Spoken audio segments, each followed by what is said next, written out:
ফরাসি president Emmanuel Macron আছেন Syria সফরে, আর সেই সফরেই তার হোটেলের কাছাকাছি ঘটে একাধিক বিস্ফোরণ।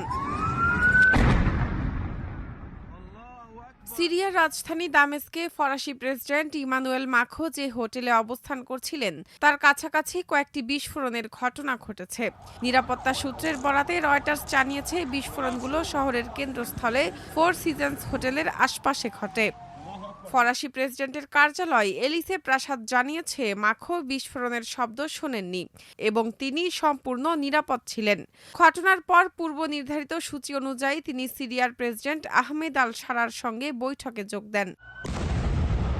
সিরিয়ার রাষ্ট্রীয় গণমাধ্যমের তথ্য অনুযায়ী বিস্ফোরণে কয়েকজন আহত হয়েছেন, তবে এ ঘটনার দায় এখন পর্যন্ত কোনো গোষ্ঠী স্বীকার করেনি। সাম্প্রতিক সময়ে সিরিয়ার নিরাপত্তা পরিস্থিতি এখনও নাজুক। এই বিস্ফোরণ সেই বাস্তবতাকেই আবারও সামনে নিয়ে এসেছে।